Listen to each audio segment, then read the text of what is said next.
FM. It doesn't get any better than that.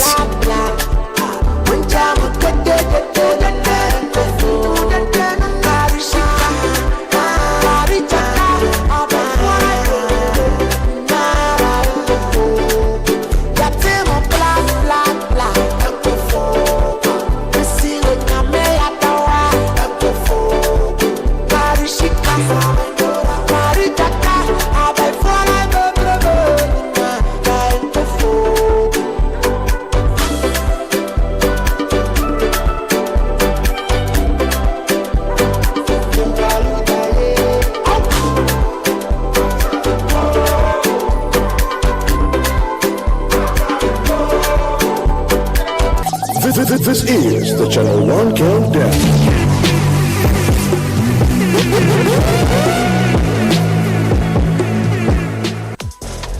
Good one there from King Paluta with Foko. Now let's move on to number 5 on the Channel 1 Countdown. And at number 5, we have OMG. Oh, yeah. 97.3. Come on. Let's go. Traffic Avenue, the show for me and you. Mondays to Fridays, ooh, the Traffic Avenue. Traffic Avenue, the show for me and you. Mondays to Fridays, ooh, the Traffic Avenue. Flex. Buckle up and join the best. Let's succeed, relieve your stress. So yes, let the music soothe your soul and keep it going just to refresh. Buckle and enjoy the ride from 2 to the half of the 5. Mondays to Fridays, happening live. Where we gon' have a ball, you can text your guys. Let me tell you what you really gotta do. You can count on us, we come through. We got everything you need, that's true. Are you ready for the Traffic Avenue? Let me tell you what you really gotta do. You can count on us, we come through. We got everything you need, that's true. An applause for the Traffic Avenue. Traffic Avenue, the show for me and you. Mondays to Fridays, ooh, the Traffic Avenue. 94, 95, 96, 97.3 Citi FM. It doesn't get any better than that. Detailed news, unparalleled coverage. Citi News on 97.3 FM. Eyewitness News. Be there as it happens. Citi News.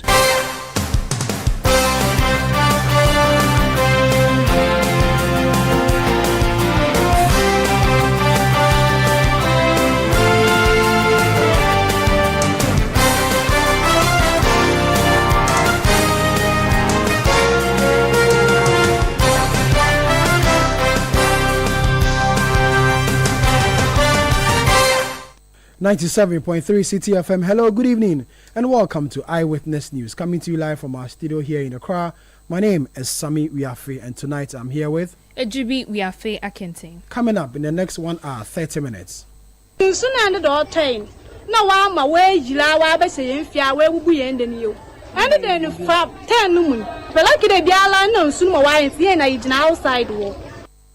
Another building collapse in Cape Coast, bringing to 6 total number of buildings within a week. Also coming up on Eyewitness News. 3 days ago, 2 men were kissing at the Independence Square. There are videos and pictures to that effect. Is it the case that the government now is supporting LGBT? Minority in Parliament blames Mahama administration for the surge in LGBT activities in the country. They accuse government of failing to present a new bill to the House. And later, With enhanced the image of the association, we have made the GJA more appealing, more attractive. If we don't establish credibility and transparency at GJA, we are not going to attract the needed support that we need.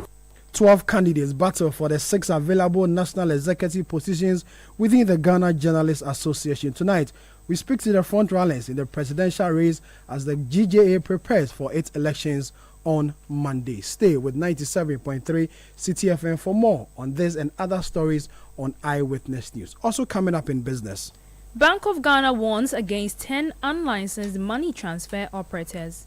Eyewitness News is live across the country on our affiliates, and around the world we are on citynewsroom.com. Talking about affiliates, if you're in the western region, you can hear us on Premier 100.5 FM and Beach 105.5 FM, or in Takrady. In the Bono region, hear us on Greener 95.9 FM in Sunyani. In the Ashanti region, Orange 107.9 FM in Kumasi. In the Volta region, Akpini Radio 96.7 FM in Pando. Heritage FM as well on 107.3 in Hohoi. In the northern region, Dasoma 99.1 FM in Yendi. In the upper east region, Word 88.3 FM in Zualungo. In the upper west region, Westlink 88.1 FM in Lora. And in the northeast, Eagle 94.1 FM in Walewale. And in the Hafo region, Hames Radio 106.5 FM in Goso. You can also join the conversation with your WhatsApp messages. And the number to WhatsApp us on is 0549 986 996. 0549 986 996. Ejubi has our first story. Cape Coast has recorded 2 more building collapses, bringing the total to 6 within a week. Last night, a residential structure at Brofriadru in central Cape Coast collapsed around 10 p.m. during a heavy downpour. No casualties were reported as residents had already sought shelter elsewhere due to flooding, but occupants remain reluctant to relocate despite the weakened structure. One of them, Esimeri, told Citi News they would need government assistance.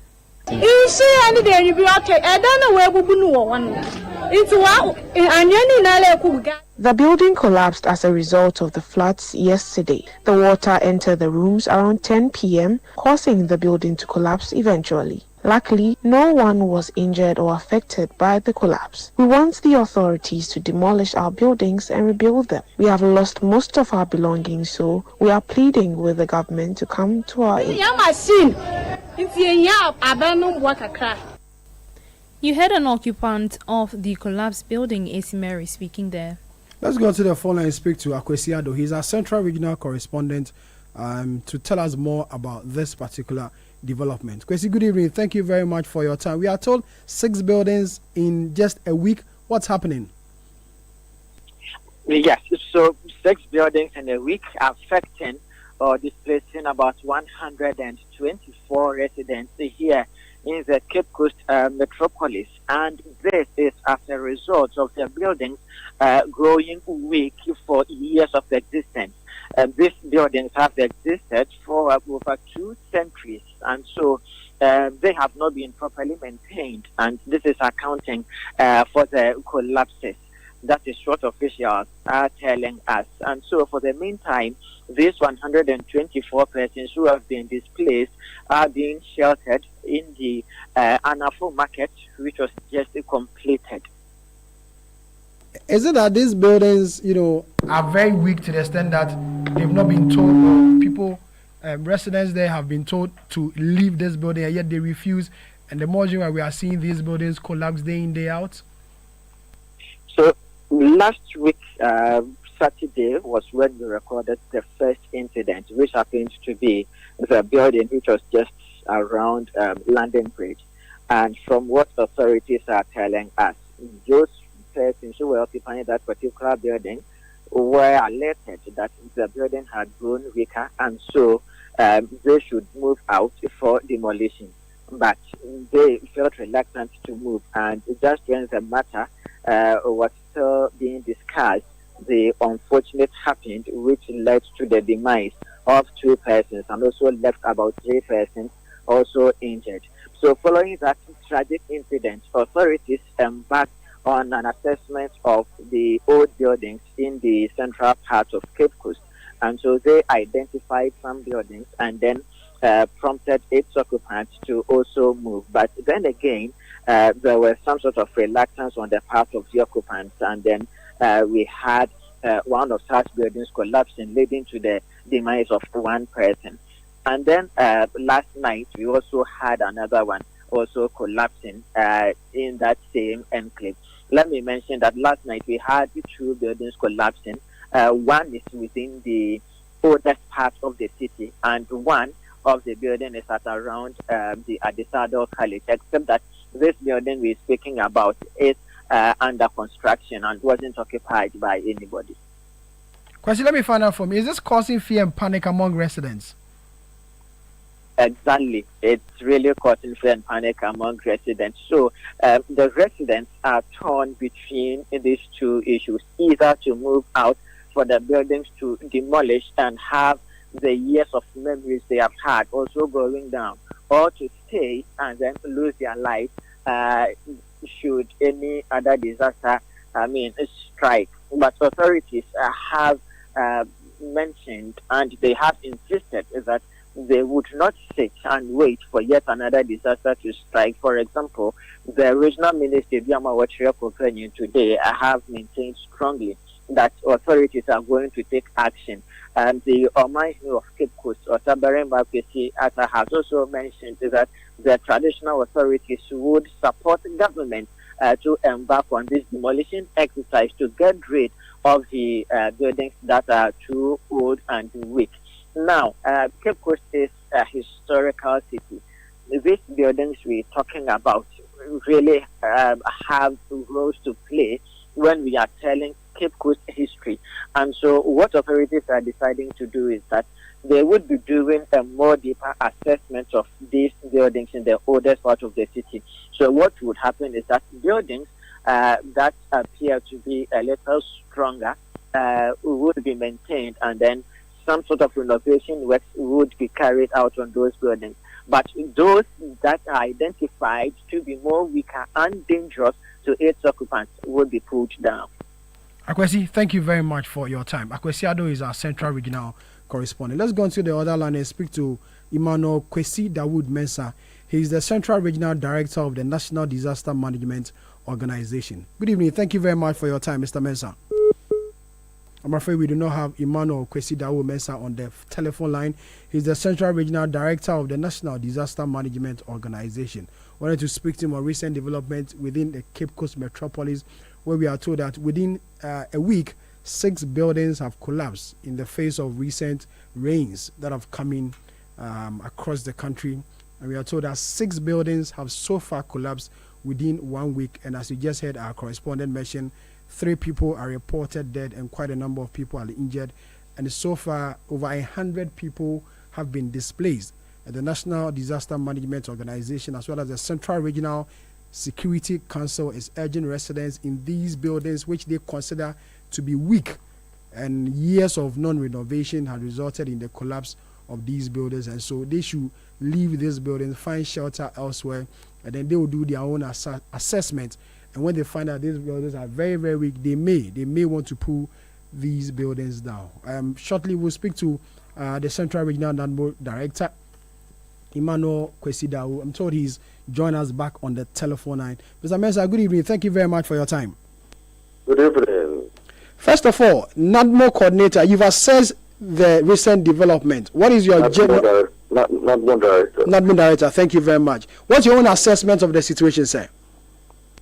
No, it's just, it's actually, Cape Coast as a historic city has had to deal with some of the dilapidated buildings and structures from time to time. And what we are witnessing currently is, I think, so on the large scale. Most of these structures were built in the 1800s and 1900s, and they are made up of bricks or sand. Several decades have passed, and the structures have not been able to pass the integrity as expected. So, as a result of the torrential rain that happened on Saturday, June 25th, we witnessed the first building collapse, which trapped 5 residents that were able to save them, but 2 were rescued lifeless. Their bodies were sent to the Cape Coast Teaching Hospital, and they were pronounced dead on arrival. Similar since that, we have had to deal with 2 other buildings collapsing, despite the fact that NADMO's Disaster Management Committee at the metropolitan level, led by the Cape Coast Mayor, has embarked on a number of demolition exercises on buildings weak buildings and other structures earmarked by Nadomo Metro as posing hazards. So we decided to pull down those structures to protect lives and properties. These demolitions are ongoing, and unfortunately the rains too are also ongoing. Last night, I had to move with my men to the Malcolm area, Country area, and the Kingsway, and some part of Ayiko, some part of PPAG, and it was not easy. It was not easy. The Metro Director, the O, had also to mobilize some of his men deep in the night to also attend to disasters occasioned by the falling of trees on most of the highways, along the Interbasin Road, along the Wesley Girls Road, along the Gramsci Road, the GBC Broadcast area, and all that. So we are managing the situation. Fortunately for us today, Nadmo Ghana, through the Director of Inspectorate, has brought some relief items on behalf of our Director General to be for onward distribution to 124 internally displaced persons within the Cape Coast metropolis. These 124 persons are being classified as internally displaced persons as a result of the demolitions and building collapse ongoing in the metropolis. So these relief items have been received, whilst they have also received assistance from the Cape Coast South Member of Parliament, Honorable Joe Higan, and other philanthropists in and outside the Cape Coast. Nadmo Ghana in Central collaboration with the Regional Coordinating Council is monitoring the situation, assessing the situation, providing the necessary relief, restoration, resettlement packages, the necessary trauma counseling, psychosocial support, as well as appealing to all government organizations, non-governmental organizations, philanthropists and individuals to come to the aid of these victims with the necessary relief packages. Aside appealing for necessary relief packages for them, we are also involved in the necessary dredging of waterways, blocked waterways, the sorting of blocked storm drains, and other necessary precautionary measures aimed at creating a permanent solution to these perennial flooding we are witnessing in the historic city of Cape Coast. You say these buildings are weak, and it means it's quite a number of them, because we are seeing 6 within a week. It means there are quite a number of buildings which are weak. What is NADMO doing to educate the people who live in these buildings to move away or even find shelter? Thankfully, through the directive for His Excellency the President, is John Dramani Mahama, when he met as part of his thank you to the Greater Accra region, Adodowa, he made profound statements and managing floods and other hydrometeorological disasters this year and beyond in his term. So ahead of the rains, our Director General, as far back as April, gave us directives, and we embarked on extensive public education, advising residents in flood-prone areas, advising residents in living in structurally weak buildings and other structures, embarking on the sorting, embarking on other drainage works, in addition to activating our emergency response mechanisms all over. But as it's expected, some people will listen to us and do what we want, what is expected of them. Others will be recalcitrant, which will bring about this incident of influence that we are talking about now. It will interest you to note that 3 months ago, we were at the scene of we were at London Bridge, where we witnessed the first collapse building. We sent a contractor there to assist in constructing a new storm drain, which will cater for the free flow of water during the flood season and all that. But the residents, they prevented the contractor from working. This was echoed by the regional minister himself. The mayor was there. So some residents along the London Bridge area prevented the contractor that we had sent there, after extensive engagement with them and their assembly members, to allow him to construct a storm drain which will ease the flooding in and around of the London Bridge, Dejano, Insane, and the Malcolm area, which normally gets flooded after rain. But this resident prevented them. But today, the rains are here, and we are reaping, if what do you call it? Should I say reaping its benefits or we are paying for its consequences? So we have advised them.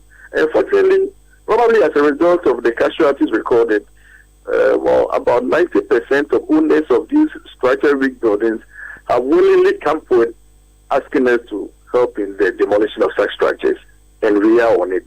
Yesterday, we pulled down one structure. In the evening, to another also collapsed. Today, the men are on site. More demolitions are ongoing.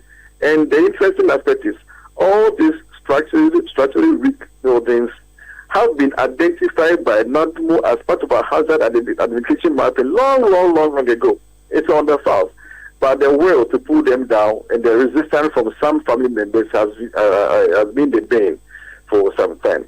So currently, we not only in the Cape Coast metropolitan area where we are witnessing these incidences, we central region have recorded floods, disasters in 14 of our districts outside Cape Coast metropolis. We have the Commander in Naegwaf area, we have the Himalaya Dincha area, the Chifu Etimokwa area, the Upper Dincha, that is the Golfing area, Upper Dincha, that is the Aso area. We have the Asin South, Fantaman, Madas Mankesim, Abura Seduka Markets, that is Mori area. Aguna East, Aguna West, Isikuma or the Bembrakwa, Efutu, that is Winneba, Gomwa East, Auto Senya West, Auto Senya East.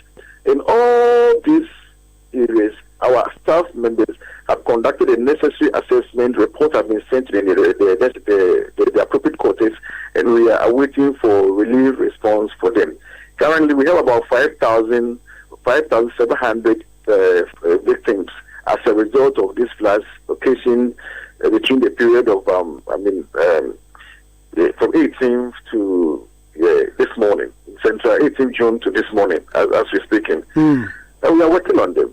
5,000, that's a huge number. But then let's still stay within Cape Coast. You said that the 124 internally displaced people. 124 internally displaced. Classified as internally displaced. Yes, I get that. Within the Cape Coast metropolis. You have said that. Hold on. You have said that you have started giving them relief items. Another issue that comes to mind is a temporary structure or a temporary shelter. What is being done about that?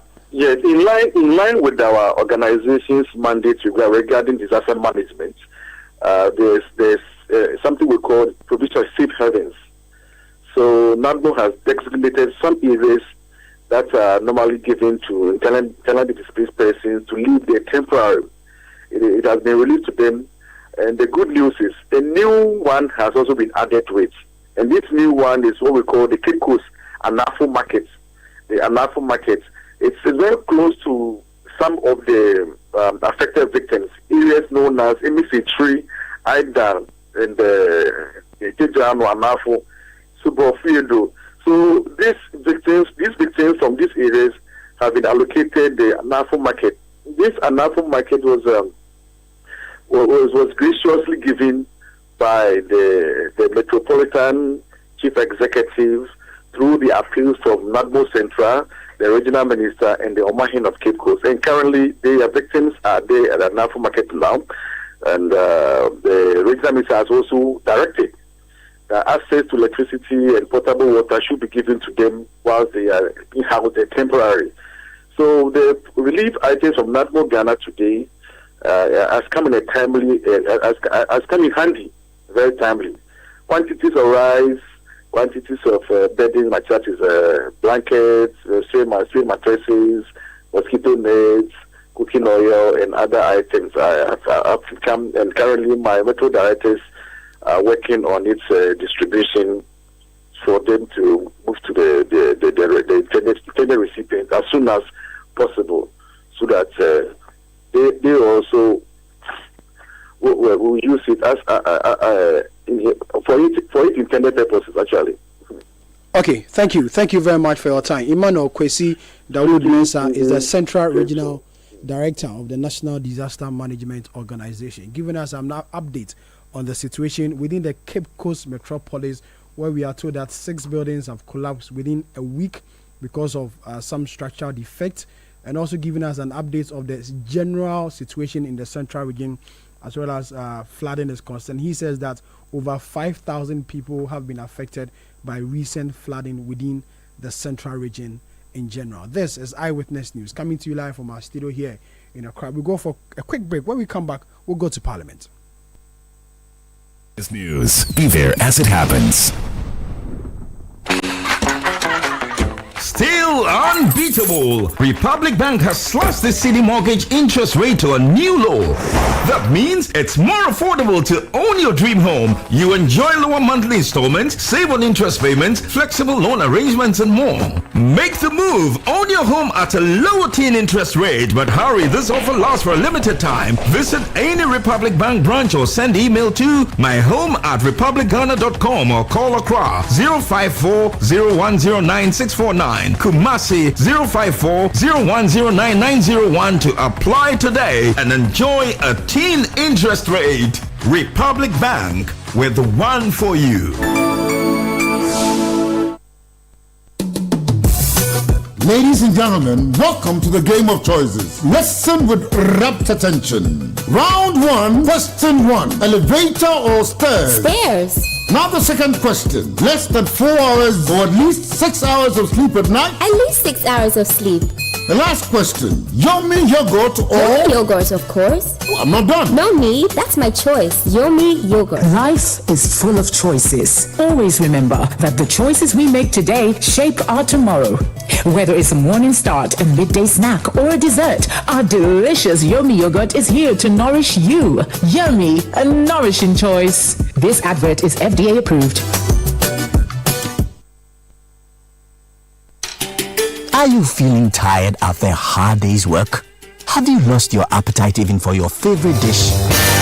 Viral Blood Tonic is a nutritionally balanced, pleasant-tasting tonic fortified with iron and vitamins to boost your appetite and energy levels for high performance. Viral Blood Tonic, easy to take and good for the family. Viral from Danex Iting Starwin PLC. If symptoms persist after 48 hours, consult a physician. This advert is FDA approved. Let your voice be heard on Eyewitness News on Facebook at facebook.com/Citi97.3, Twitter at twitter.com/Citi973, and Instagram at instagram.com/Citi973 with the hashtag Eyewitness News. You're welcome back. You're still listening to Eyewitness News, coming to you live from our studio here in Accra. My name is Sami Wiafi, and tonight I'm here with Ejubi Wiafi, who has some more stories. The minority in Parliament is blaming government for the increasing spate of LGBTQI+ activities in the country. The minority says government's failure to present a new bill to the House to curb the practice is unacceptable. The accusations come on the back of a viral photo showing a gay couple kissing under the Independence Arch. Chairman of the Business Committee, I'm aware that there is a pending bill on the LGBTQ. Whether it has come to the attention of the Business Committee and whether such is admitted to be advertised. Because, Mr. Speaker, what is happening in our country is very bad. 2 or 3 days ago, we've seen pictures of men kissing at the Independence Square. When they were on this side, they advocated forcefully on the LGBT. After getting power, they went to sleep. They don't more care about LGBT. They are saying nothing absolutely about LGBT. People are publicly kissing, and nothing is being done about it. The Independence Square, 3 days ago, 2 men.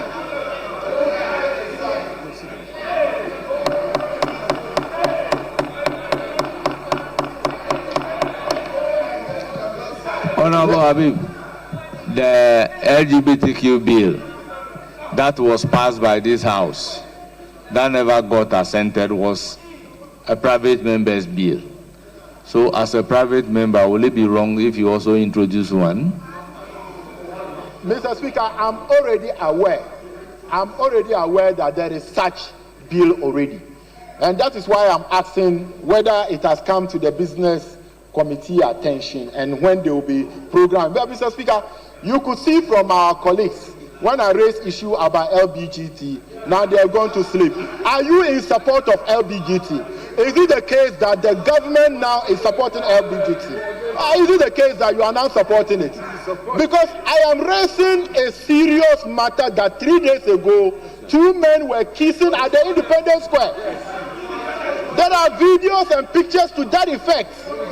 And you are pretending as if you haven't seen it. A Reverend Ntosu is on her feet to defend this. Well, Honorable Habib, I do not want this issue to generate into debate. Other than that, somebody may get up to say that the LGBTQ bill that we have passed, if it has been assented to, 2 men will not have been kissing at the Independence Square. So let's deviate and make comment on the business statement. We don't want debate. Mr. Speaker, we don't want debate. Mr. Speaker, I'm guided, and I don't want to believe that the Speaker has started debate. No, I'm saying that we don't want debate. It's a comment on the business statement. So if we deviate from commenting on the business statement to talk about issues not related, not emanating from the business statement, we may be generating a debate in the House. That is what we should try and avoid. Because we all know the incidents of the LGBTQ bill that has been passed by this House. So please, move away from that. Mr. Speaker, the President of the Republic, His Excellency President John Dramani Mahama, earlier this year made a statement to the effect that, yes, the LGBTQ government will be part of the sponsor. So majority leader and the leader of government business. The leader of government business. Is there any indication from the government to bring an LGBTQ bill? Mr. Speaker, as for what our minority whip said about LGBTQ, I am one of the sponsors of the bill that unfortunately, though was passed by this House, could not be signed by the previous, the previous president. Mr. Speaker, I want to assure him and our colleagues on the other side that our position on the LGBTQ hasn't changed one bit. We are just disappointed that our first attempt to make it law was thwarted by the key economic indicators warranting an increase in electricity tariffs remain stable. The hike is necessary to generate adequate revenue for fuel purchases for power generation to avert any power crisis. Reacting to concerns raised by the minority, the majority leader assured that the energy minister and green transition will appear before the parliament next week to provide elaborate justification for the increase in electricity tariff.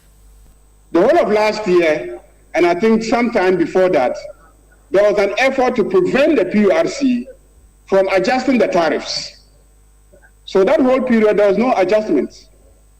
But you know very well that bills were accruing. Payments have to be made. ECG is accumulating huge debts, and it has to be paid for. And who is supposed to pay? Is it not the consumer? And if you are not adjusting the tariffs to enable ECG to pay, ECG is going to collapse. They are no longer going to be able to buy the inputs needed to keep the generators on. And we are going to have lights off. The bills have to be paid.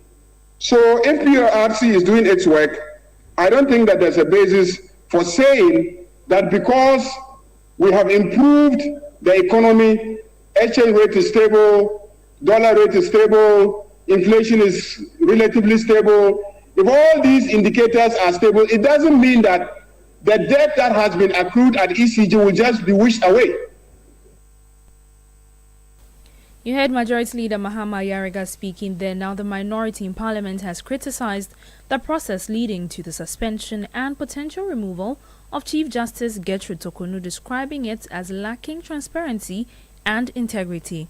The caucus asserts that the Chief Justice has been denied his fundamental human rights, particularly due to the absence of a formal notice establishing a prima facie case against her.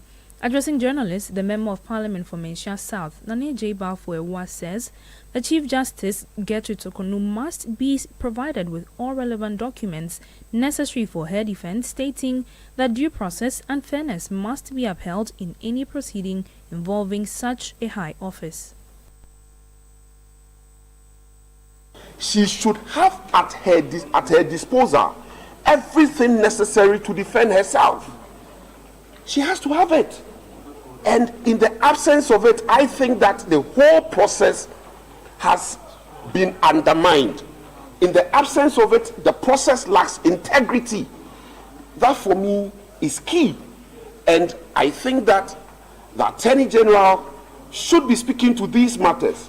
I think that the President, very respectfully, who has taken an oath to defend and protect the Constitution of this country, including the fundamental human rights, should be worried and should be concerned that under the guise of the secrecy of the process, the Chief Justice is having to go through this.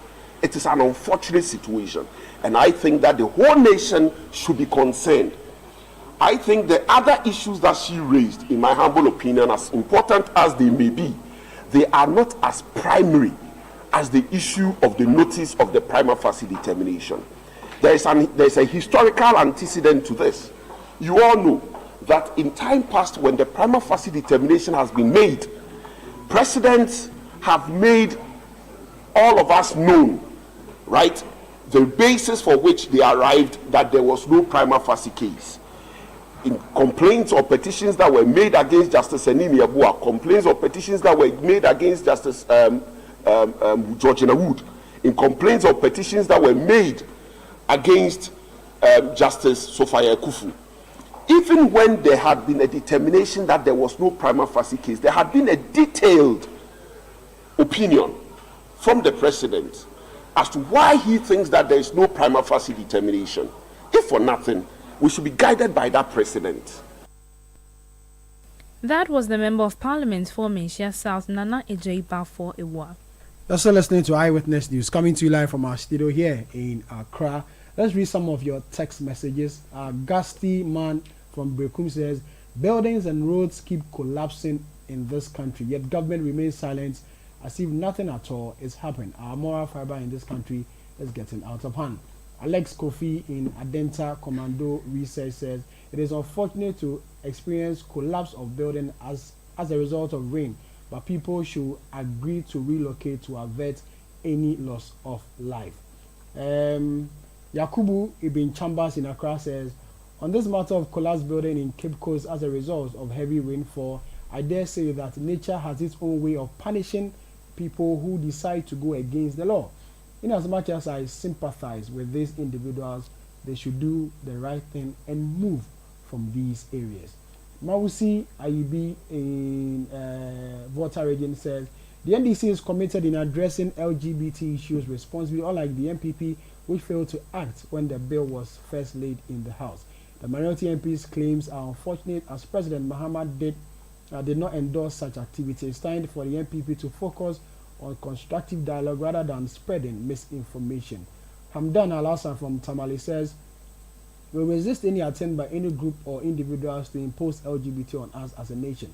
I pledge myself in all things to uphold and defend the good name of Ghana, so help me God. Aka Paul in Ahafemem says, part of the reason why Ghanaians voted out the MPP government was their reluctance to pass the LGBT bill into law. I therefore urge all media houses to fish Sam George out and ask him for his reaction on this particular issue. Last one says, if the MPP government led by Nana Akufo-Addo did not sign the bill, President Mahama will sign it. And then Uchia from Abeka says, it's shameful to hear the minority blame the current government for the surge in LGBT when their own government refused to sign the bill. These people do take Ghanaians as a joke. We'll go for a quick break. When we come back, 12 candidates battle for 6 available positions in the national executive list of the Ghana Journalists Association. We'll speak to the 2 frontrunners who are gunning to lead the GJA into its elections, which takes place on Monday. Eyewitness News. Be there as it happens.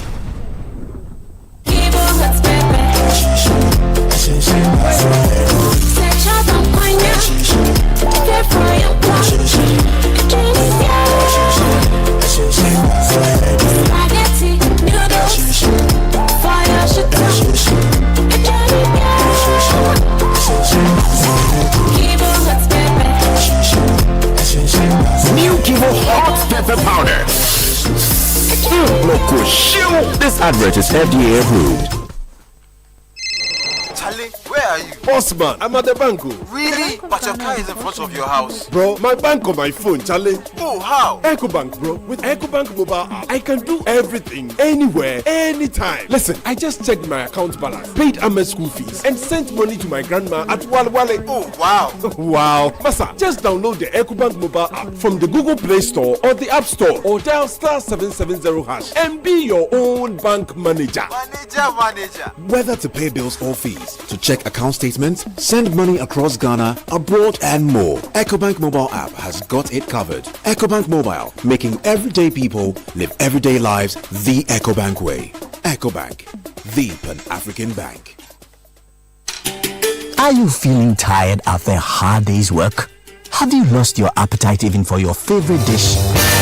Viral Blood Tonic is a nutritionally balanced, pleasant-tasting tonic fortified with iron and vitamins to boost your appetite and energy levels for high performance. Viral Blood Tonic, easy to take and good for the family. Viral from Danex Iting Starwin PLC. If symptoms persist after 48 hours, consult a physician. This advert is FDA approved.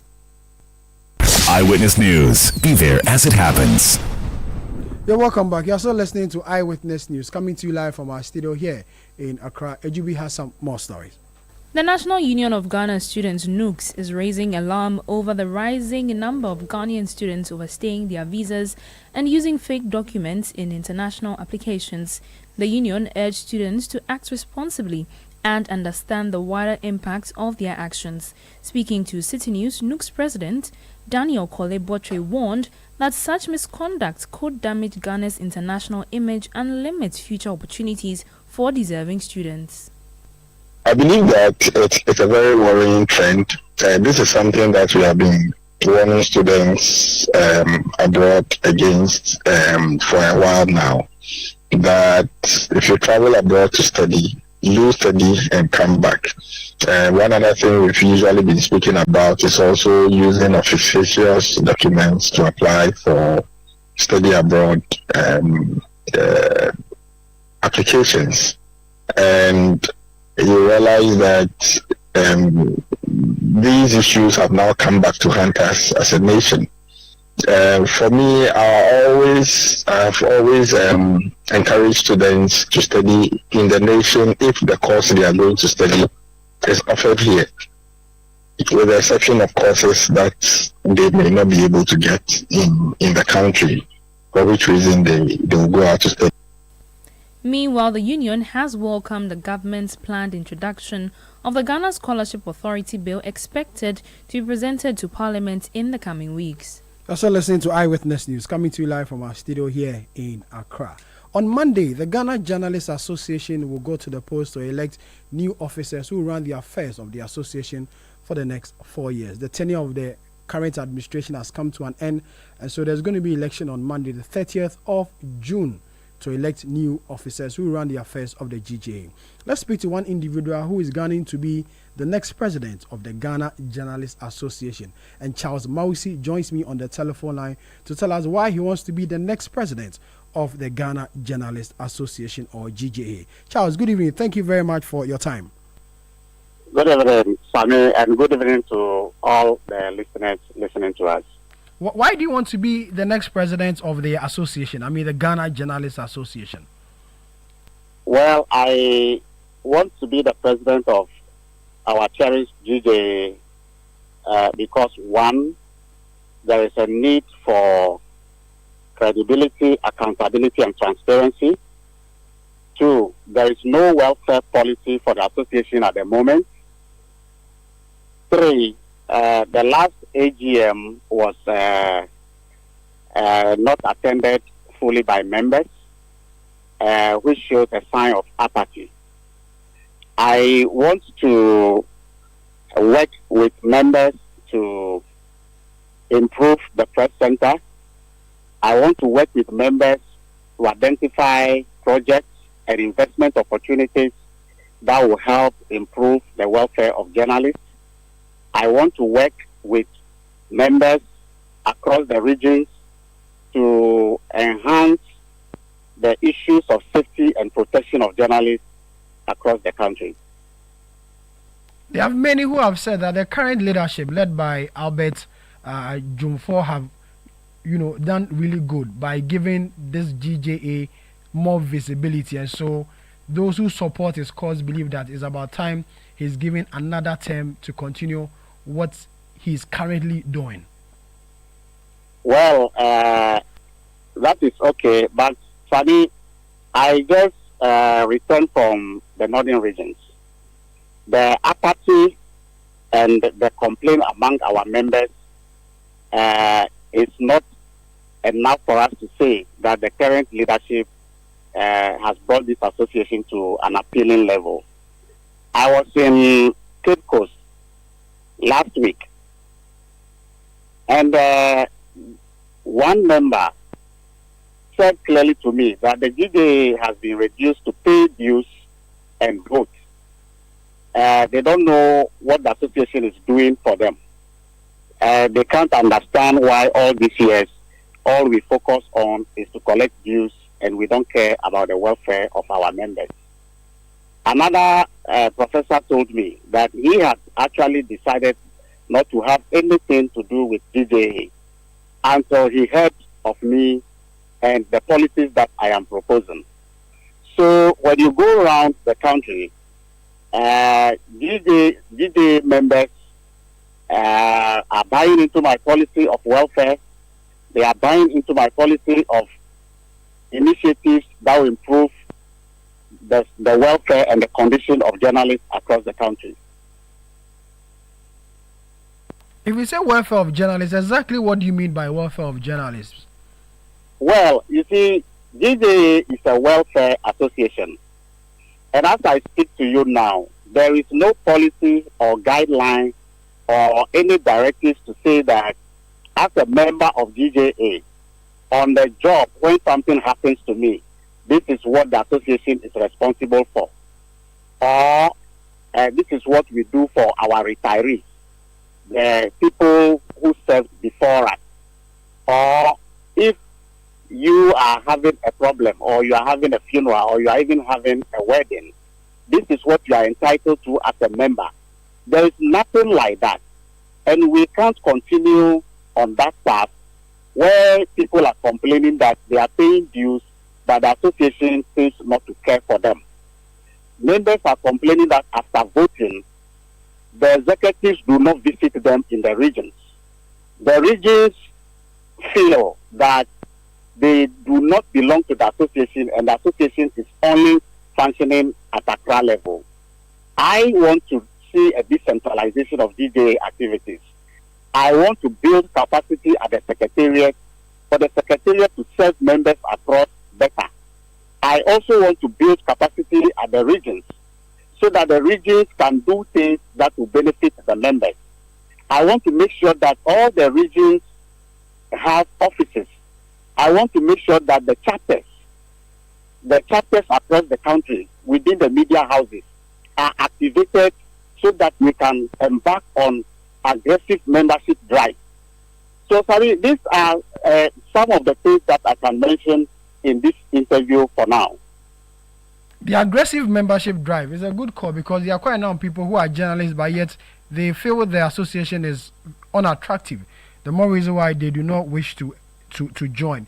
So, exactly. What's the strategy to ensure the membership drive?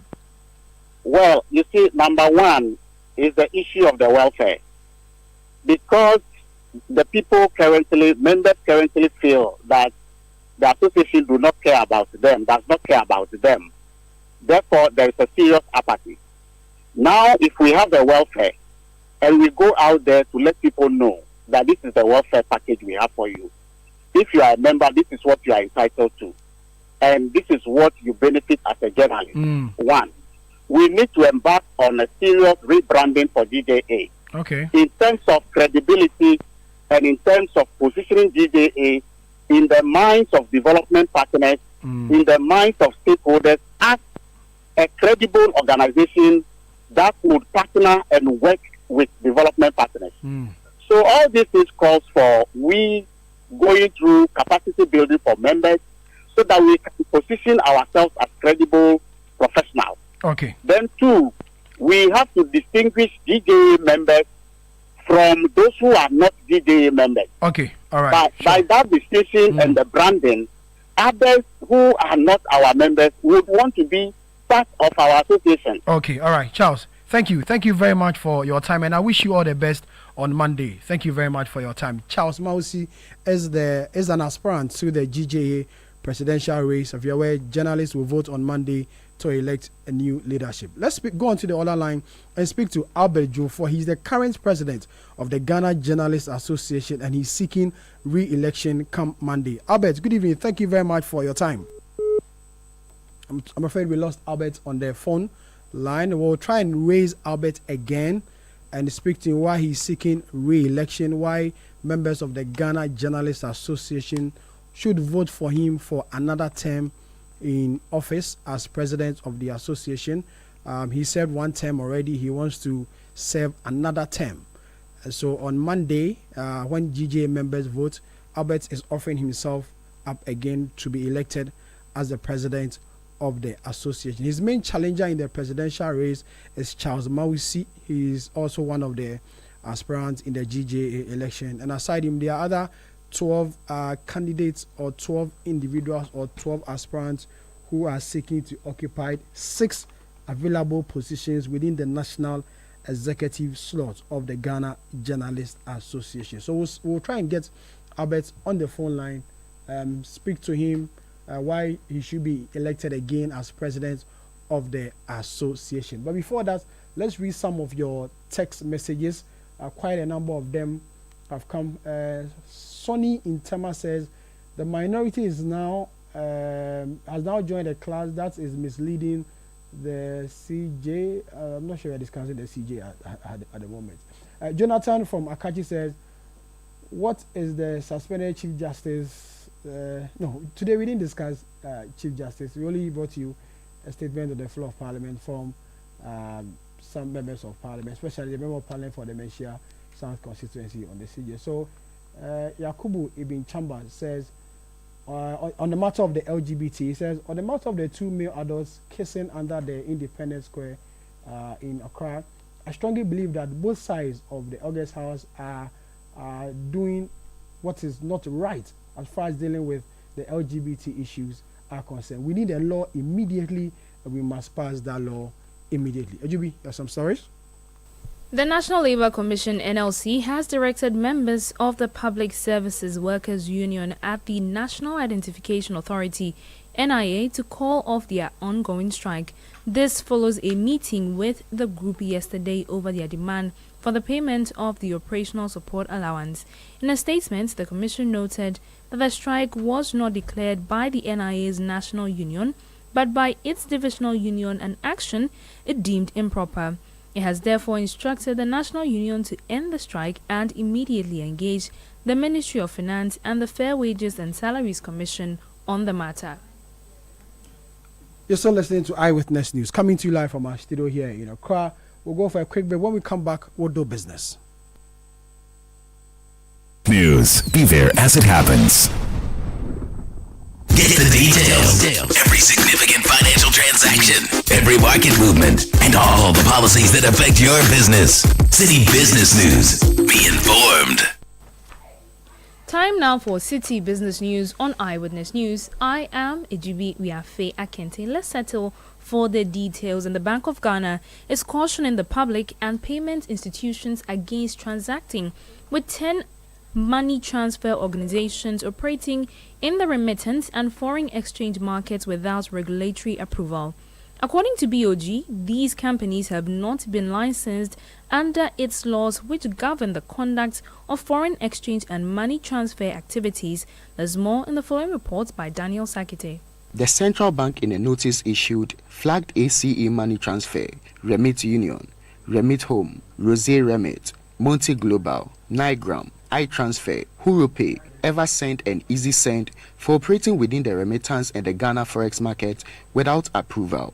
The bank cited Section 3, Subsection 1 of the Foreign Exchange Act 2006, Act 723, which prohibits any person from engaging in foreign exchange dealings without a license. It also referenced Section 15, subsection 3 of the same law, which mandates that all foreign exchange transfers to and from Ghana must be routed through licensed money transfer businesses or authorized dealers. The regulator directed all financial service providers to cease dealings with the listed organizations, stressing that approved money transfer organizations must channel their foreign exchange flows through partner institutions in strict adherence to established operational guidelines. The Bank of Ghana has further warned that non-compliance would attract severe sanctions, including the possible withdrawal of licenses of the institutions found to be in breach.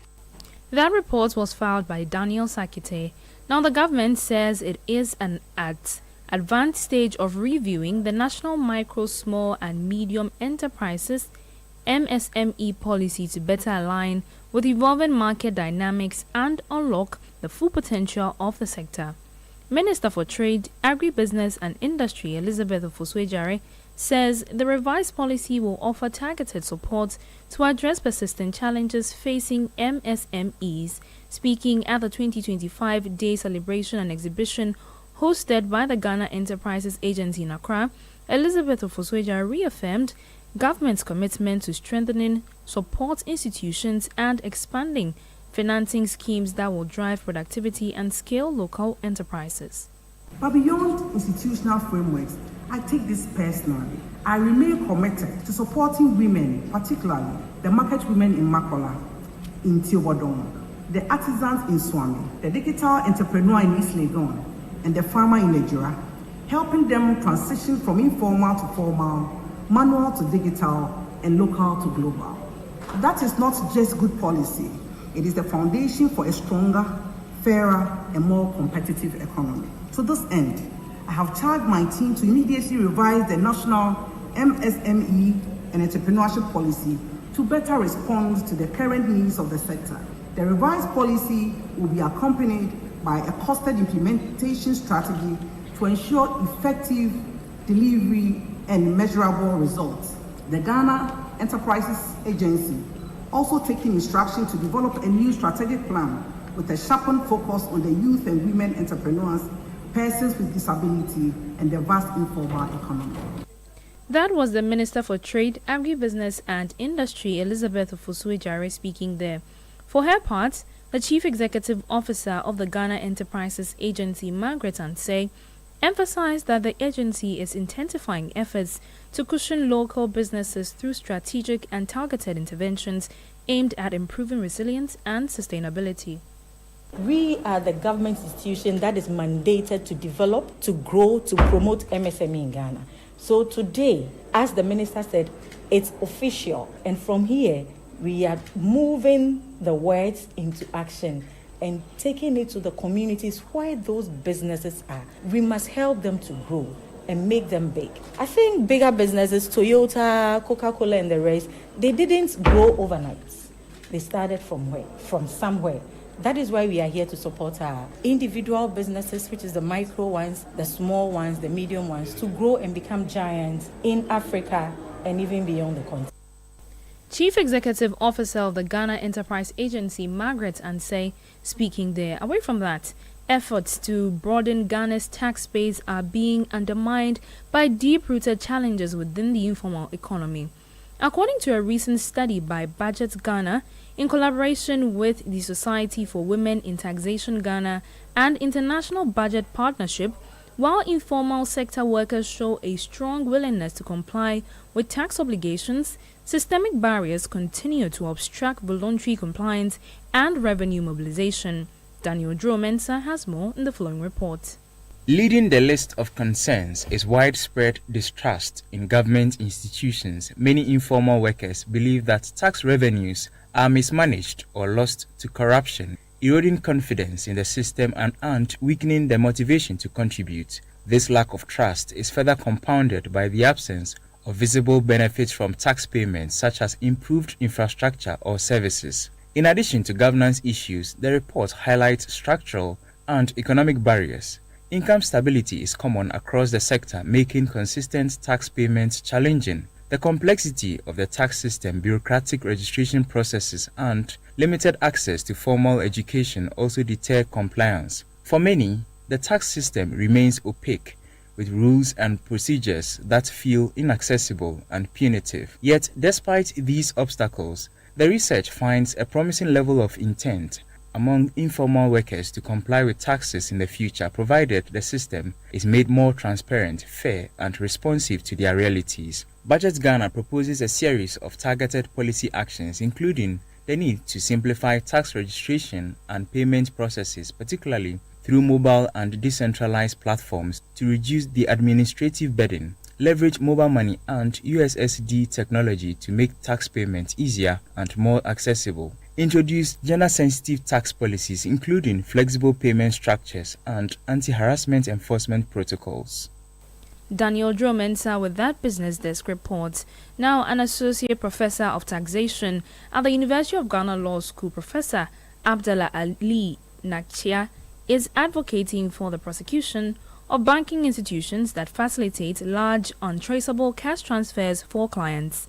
His remarks follow a series of ongoing corruption-related cases being pursued by the government. Speaking at a forum organized by the Media Foundation for West Africa in Accra, Professor Ali Nachia underscored the urgent need to strengthen banking control mechanisms to ensure accountability and transparency in financial transactions. If you take the National Signals Bureau issue and you look at the transfers being done and even the National Service Scheme, the bank should also be brought to book. What has been their control mechanism? Know your customer, the KYC. What is happening in the bank? Remember, the same lack of control led to the collapse of over 500 microfinance institutions and banks. Gradually, we are heading back there. If they can make such transfers without trace, it shouldn't have been difficult by now for the Attorney General to have gathered all the necessary information from the banks and go prosecute. Professor Abdallah Ali Nachia is an associate professor of taxation at the University of Ghana Law School. And that's all for Citi Business News on Eyewitness News. I am Ejubi Viafe Akente. Up next is Point Blank. Detailed news, unparalleled coverage. City News on 97.3 FM. Afternoon. Oh, afternoon. Please, Momo. Deposit or withdrawal? Withdrawal. Ah, I like how you say withdrawal. How much? 500 Ghana. Wow, I'll cash out. Yes. I feel ball number no mami why. 0241 789. Ah, nice one. Approve. Please, the agent's name, is it Mipiska Bebre to Crime Ventures? Hey, into what body ni na? She. My let I have to verify. Always confirm the name of the person you are receiving money from before accepting a request. If you receive a request from a friend to send money to an unfamiliar number, call to confirm before taking action. Do not share your number with strangers for the purpose of receiving e-cash in exchange for physical cash, because the source could be criminal and result in legal actions against you. MTN. Polytech is everywhere, durable and authentic. Stronger brand you can trust. Polytech, we get some more Rambo and get some more super. And the Polytech every day. Polytech, Papa no, Alcazar. Polytech, the original, always the best. Oh, jump on now. Go.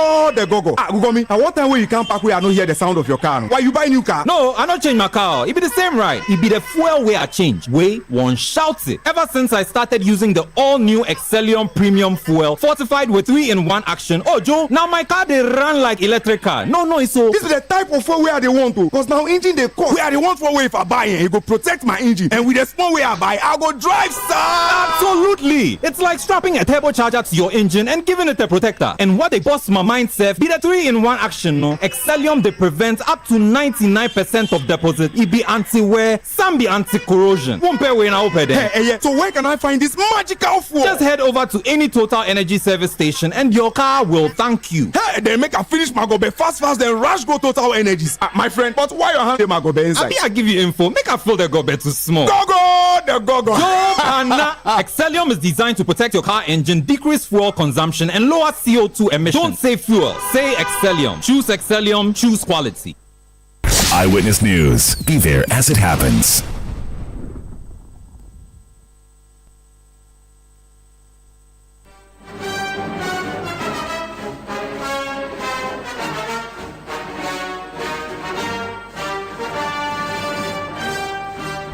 You're welcome back. You're still listening to Eyewitness News, coming to you live from our studio here in Accra. My name is Sami Wiafe. And this is Point Blank. On Point Blank tonight, my guest is Abdul Fattah Hassan. He's a member of parliament for the Yendi constituency in the Northern region.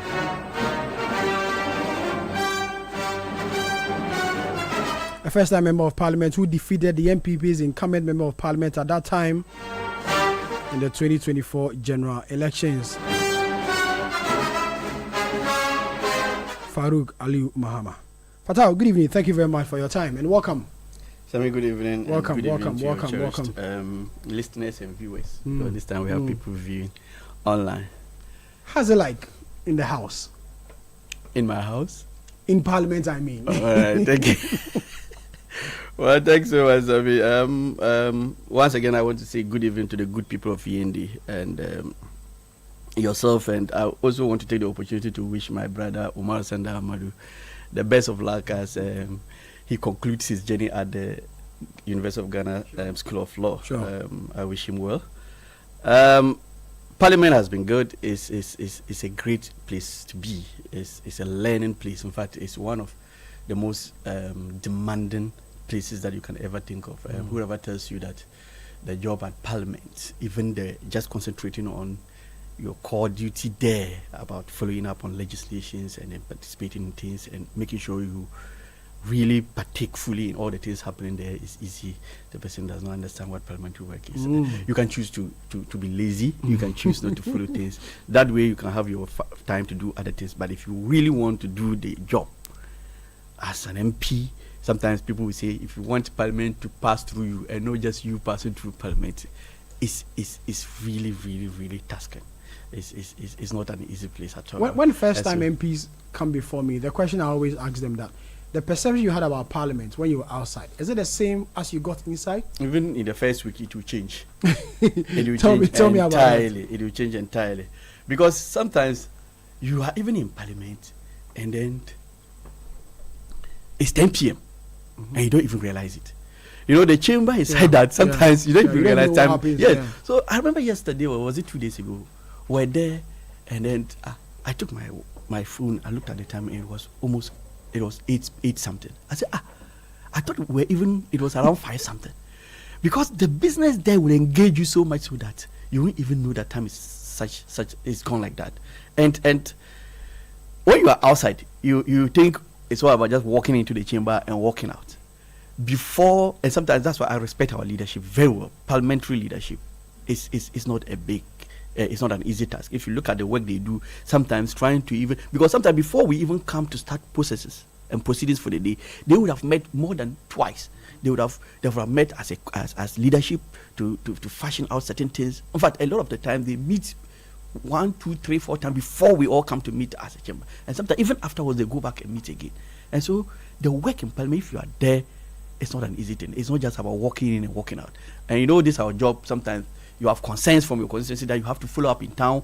So sometimes you even sit there and you say that, I'm just doing 1 hour, 2 hours, and then I'll go to this sector, this ministry, this agency to follow up on this concern about this this person or that person. Before you realize it's even evening, you can't even do any other thing. And this time you get to the house, you are so tired, you're so exhausted. So this days the earliest time I sleep is 10, 11, sometimes 10 prior you are still in the chamber. And so within a week after going to Parliament, your perception about Parliament changes. You wanted entirely. To be a member of Parliament, and so this is what you have. Yes, but the good thing is that it doesn't still take away that satisfaction we get in representing our people. Okay. I think the greatest satisfaction is the fact that you have the opportunity to make an impact in the lives of people. And so to the extent that whatever happens there does not take that away from you, it's still worth a place to be. Yes. Talking about representing your people, let's go to constituency now. Yendi, one major issue affecting the people of Yendi is their water issue. Exactly. It's been there for God knows how long. Yes. And I'm sure campaigning to be a member of Parliament, people told you about those concerns. What are you doing to address it? I know when the president told the water region, the northern region, he made mention of it. As a representative of the people, what are you doing in respect of that? Thank you so much. The major Yendi problem, that big problem called the Yendi water issue, in fact, it's bigger than an MP. However, it takes that persistence from that MP. It takes the work of the MP to follow up on the relevant institutions. We have communities that have water issues, but we have a major water problem, which requires state or government intervention at that level. Those that have to do with this community lacking borehole, this community, those ones the MP can handle. Yeah, can handle it. Those we do. But when we talk about the Yendi Water Project, it's not about just sinking a borehole somewhere and doing it. No. Which is why I am very fortunate. I will count myself as one of the most fortunate ones. Was we all used this? This was what, like you said, this was one of the key issues we used in the campaigning, but I am so fortunate that it is also at the heart of the president's projects to be delivered. In fact, not only did he mention it when he came down for the tour of the Norway, his thank you tour, but he also mentioned it just quite recently, 12 days ago, when in Yana went to visited him at the palace to reciprocate the visit. In fact, it was very key. In fact, that we had even gone a step further. When he spoke, you realize that the state has gone a step further, because the major has had to do with the funding. We had secured some funding in 2016 before the president left off, and then I hear they even drew down during the era of MPP, Nanado's era. They drew down some of the monies that were supposed to use. I remember during the vetting of the Northern Regional Minister, it came up, and then Patrick Boama had to come in to make an intervention that it was supposed to $30 million US from the Exim Bank, and they had drawn down 10 million. And so some of us were asking, $10 million drawn out of $30 million, and there is nothing to show. You don't even know where the site is. You don't know which contractor has been engaged. Nothing, but 10 million has been drawn and utilized. But fortunately, when they had this debt exchange, it affected the whole funding arrangement. So that was why they couldn't pursue it. So it went dead completely. But today, as we speak, there's a new funding arrangement that has been secured. The president has announced it. It's the European Union that has agreed to fund the Yendi Water Project. So to the extent that it's a new funding source that has been secured. So we believe within these 4 years, that issue will be resolved. It will commence hopefully before end of the year, and inshallah by the end of next year it should be done. It's one thing that when it is done, even if that alone is done, within my 4 years, is enough for you. I would brief I'll brief so well. Is it that bad? It's terrible. It's terrible. I met this NGO, and I was talking about the water situation in Yendi, and we're only talking, and then I pulled out a picture that I took when I was also doing my thank you tour just during the dry season. I pulled out a picture and showed to him, and he said no. He said he doesn't believe. I said that's the reality. People, before they could even scoop water from the ground to fill a bucket, it could take them 1 hour, because you have to scoop small and wait. And the water, you would even like to step your foot there, let alone think of even drinking such a water. I showed the picture to them. Then, fortunately for me, by the following week, they called me that they wanted to go there and sink a borehole. The unfortunate about some of our communities in Yendi is that a lot of the communities, they call it water table. The water table is bad. They do not have water. And so if we find a community here, the community has to go 1, 2, 3 miles down there to be able to get water. And so if you go and sink a borehole there, it makes life very difficult. They have to now travel all the way down there. And even sometimes when it's dry season, the dry season is so severe that even the borehole even lacks water. Yes. The borehole that's supposed to provide water even does not get the water. And so it's a big issue we have. So I have, even in my tenure as MP, within these 6 months, I have had not less than 3 NGOs go to the ground.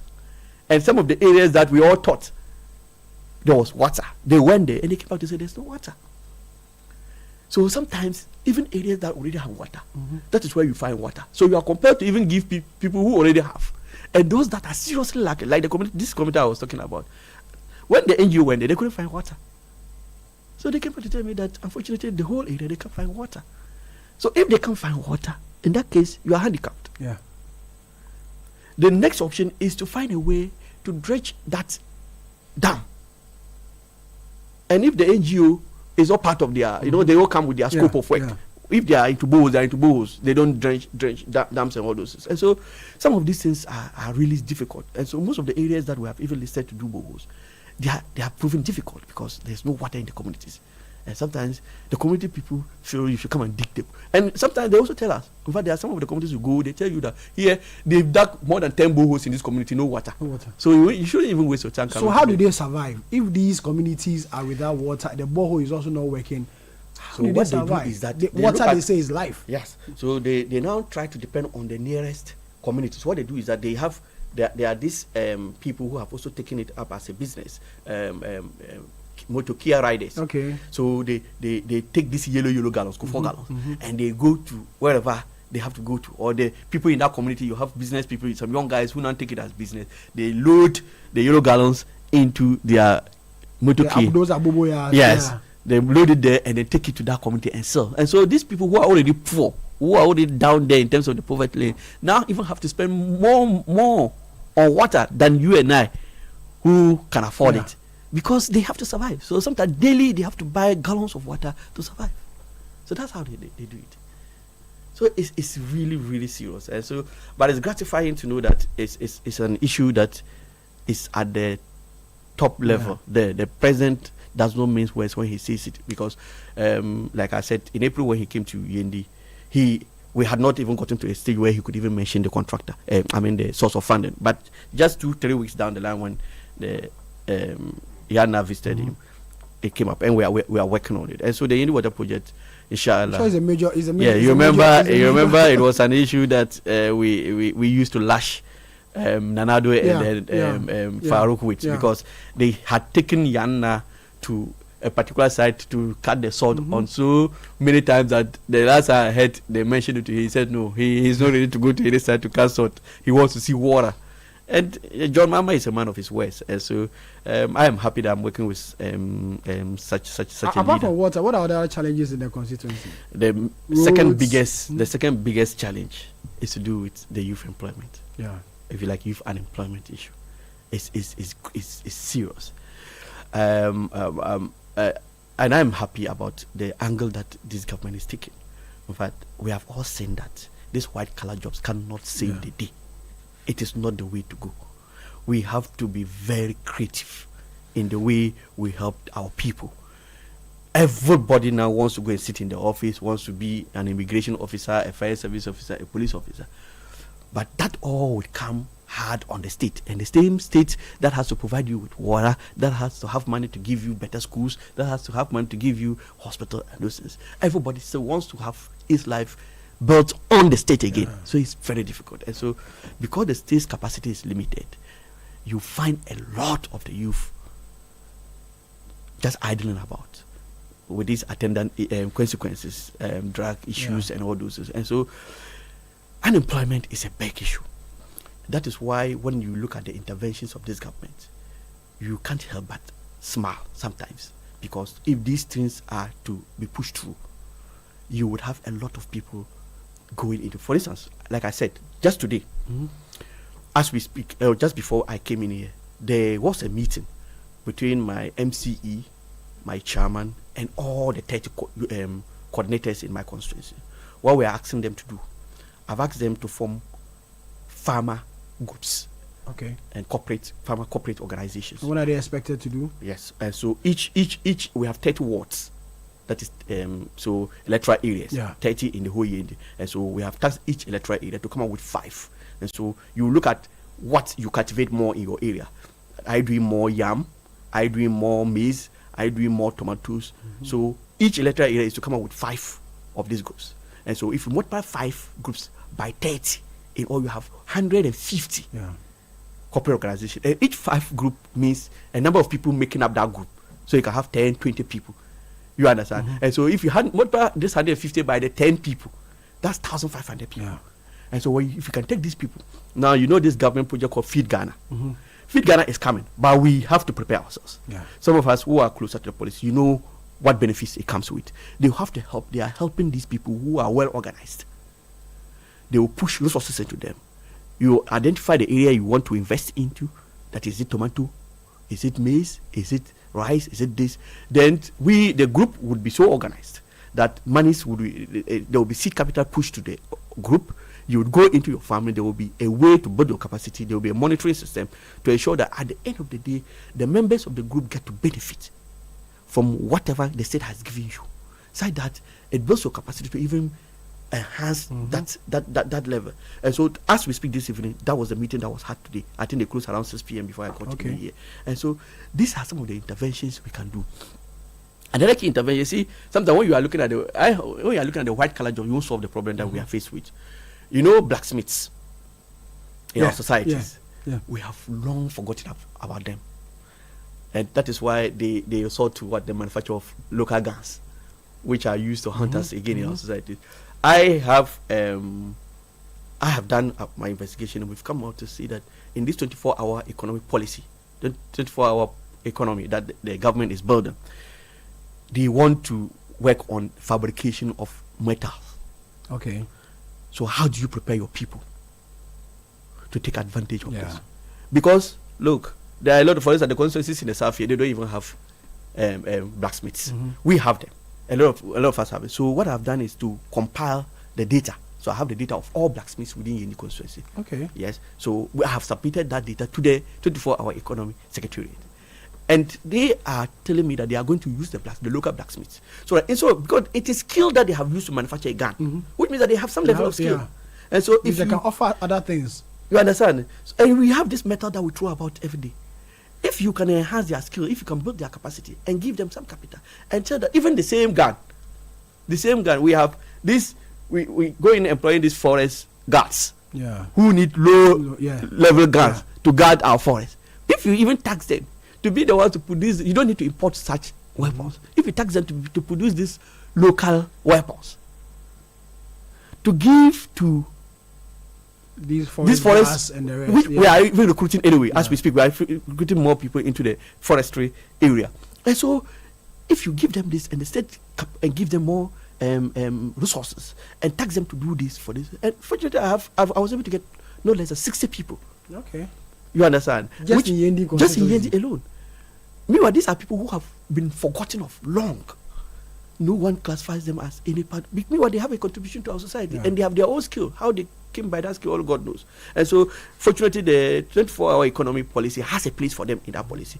And my duty as an MP is to make sure that I position my people in such a way that whatever policy is coming up at the national level, my people are ready to take advantage of it and benefit from it. So those are some of the things we do. That's all listening to Point Blank on Eyewitness News, coming to you live from our studio here in Accra. My name is Sami Wiafe. My guest tonight is Abdul Fattah Al-Hassan. He's a member of parliament for the Yendi constituency in the Northern region, also a lawyer.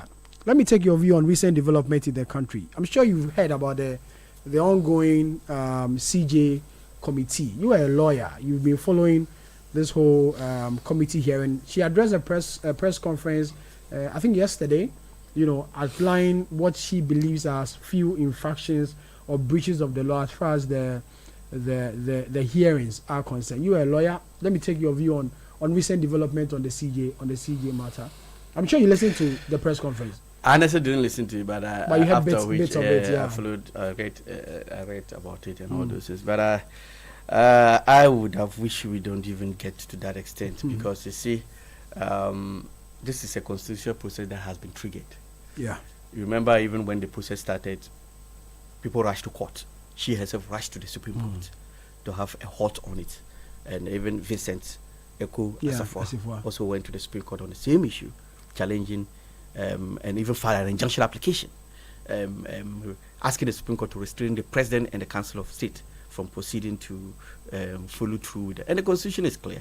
And the Supreme Court, they have said it time and again, that once it is the Constitution that has mandated a constitutionally created body to perform an act, they are very hesitant in injuncting the performance of that duty.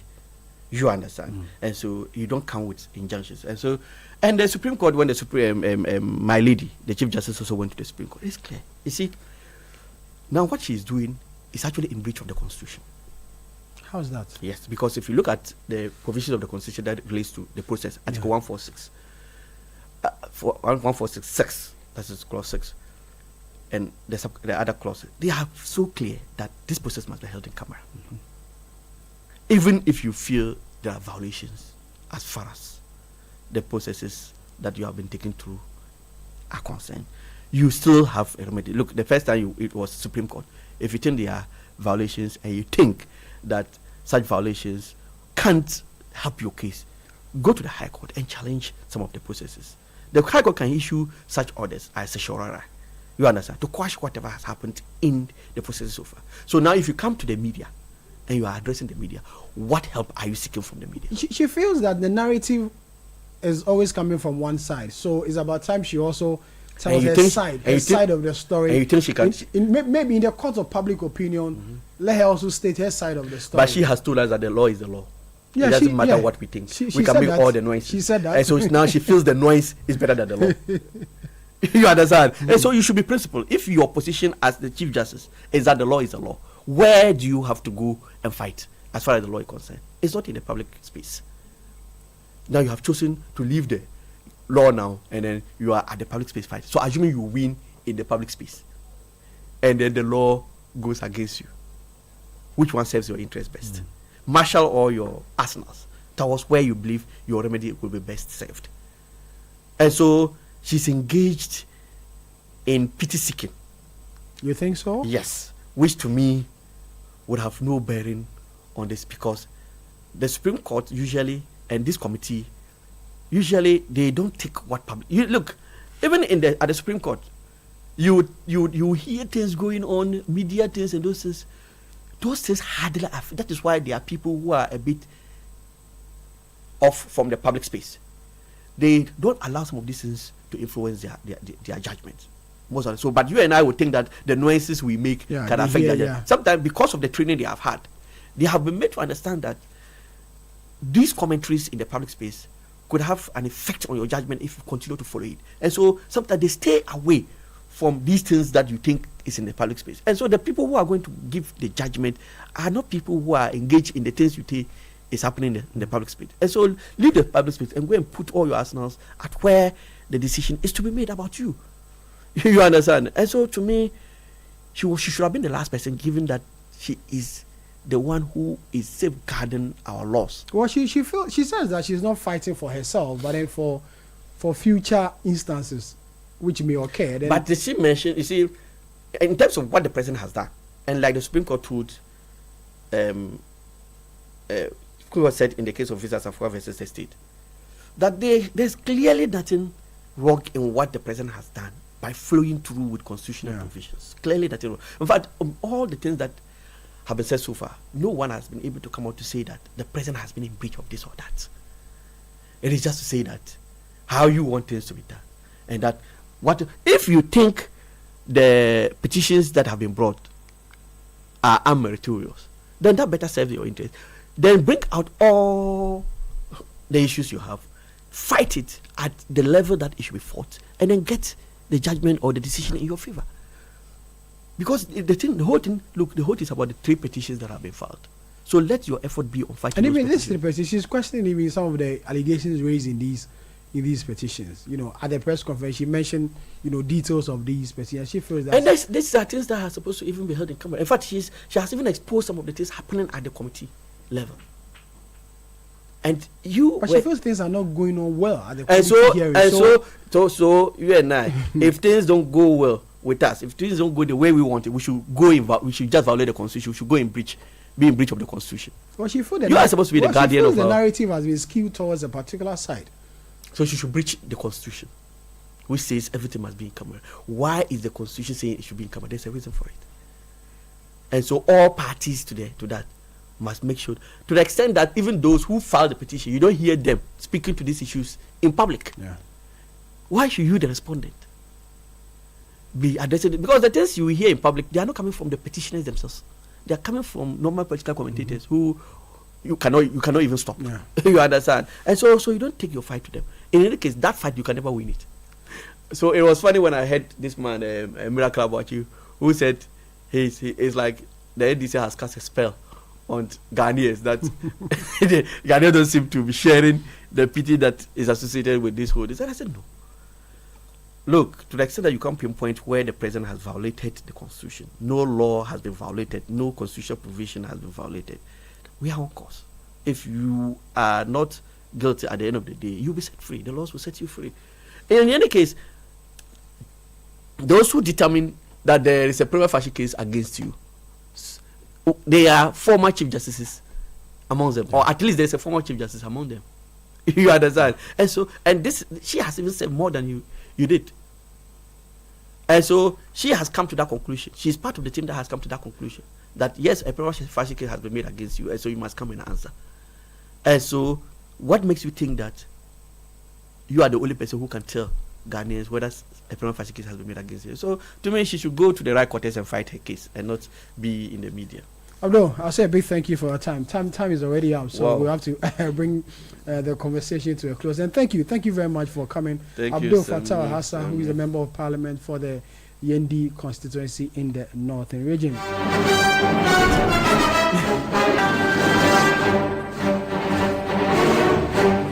He was my guest on Point Blank tonight. The show produced by Bevelyn London, with assistance from Mano Ayama and Juliana Odame Asari. My name is Sami Wiafe. Earlier you heard Ajubi Wiafe. Technical assistance from Desmond Nyako. Till we come again on Monday, may the good Lord be with us all. Good night.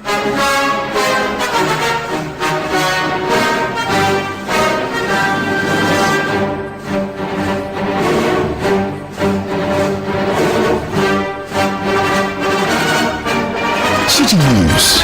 We speak first. Reach our hotline on 0302 224959 and get interactive on Facebook, City 97.3 FM, and on Twitter at City 973. So you need a vehicle tracking system.